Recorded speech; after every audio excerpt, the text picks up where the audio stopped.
Hello and welcome to UMASS in Performance. I'm your host, Ryan Harrington. Today on the show, we are glad to have the Seirenkai Club, a martial arts group here at UMass. Demonstrating some of the techniques today are Brice and Clemente, two members of the group. Let's see what they can do. Today, Clemente and I are going to be demonstrating a couple of techniques. The first thing is going to be a front choke.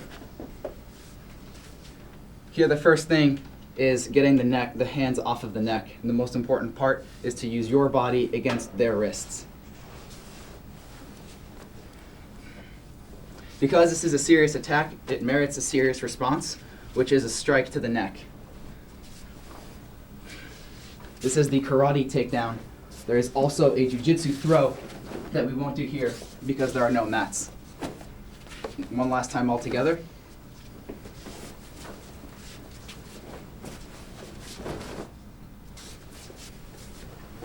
The next technique we're going to demonstrate is similar as the back choke. Because this is a serious response, the first thing that you want to do is get the hands off and using your entire body against the wrists, striking, and with a similar takedown. The next technique is going to be a side choke. The first thing here is getting the hands off as well. You're going to find the divot in their neck and push away, which will make the hands release, and kick to the ribs, and a takedown with the wrist technique right here. The next portion is going to be a headlock. This is also a very time-sensitive attack where the breath and your blood is very limited, so you have to react quickly. And you're going to find a nerve, twist it, which will release the hands, grab into an arm bar, and strike to an appropriate technique. In martial arts and in life, there's different situations. So when this comes on, it is very possible that for some reason or another, you cannot feel this part of the nerve and the hands won't release, which is why there are alternative techniques to each situation. And the last one is more similar to a jiu-jitsu technique because of the throw or of the takedown here. There's a strike to the foot, which makes the hands release, out elbow, and a takedown with the leg here, and finishing strikes to the groin and to the face.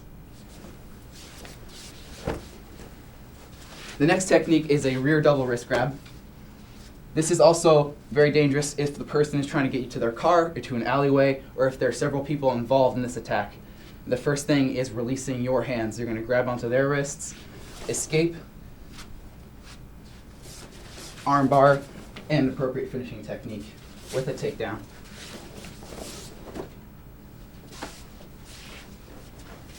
Like I said before, there's different situations to every attack and in life. So if this perhaps doesn't work because the person's too strong or your wrist isn't being free because of limited space, you can take a step forward, strike, release the hands here, and then come to a similar finish.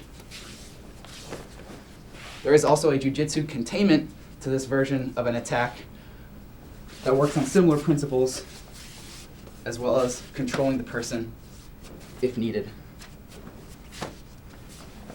And one last demonstration.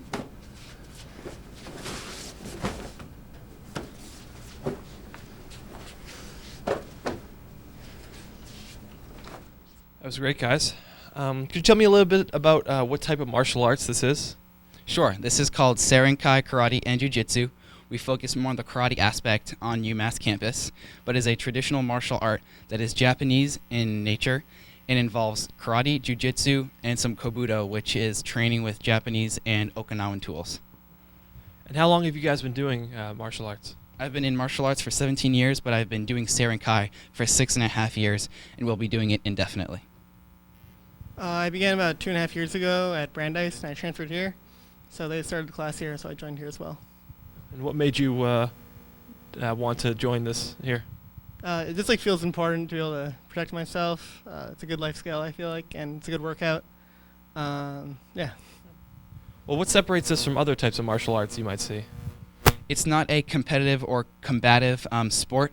It's a martial art that is dedicated towards self-defense and securing people's safety around you, yourself, and focuses on realistic things that are on the street as well as in the dojo. And what's the mission of your classes? The mission is to improve our character through rigorous training and by also following certain codes that are inherently defensive and not acting towards aggressive situations.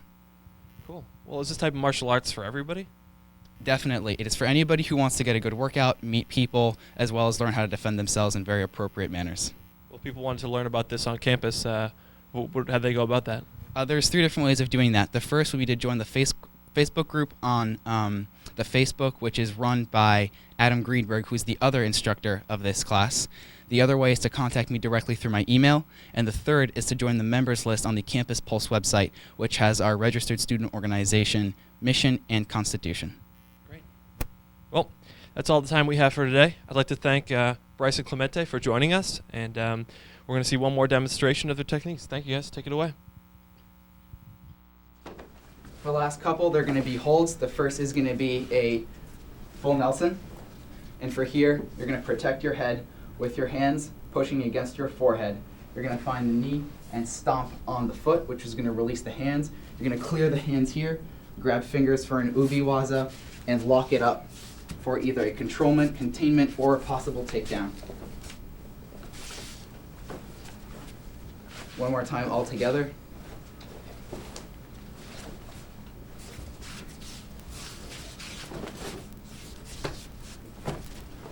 The next technique is going to be chicken wings, and a similar concept is applied here. You're going to hold the person, you're going to find the knee, stomp onto the foot, release the right hand, go into an arm bar, find an appropriate spot to strike, which is the ribs here on each side. One more will be the front choke. This is an alternative technique.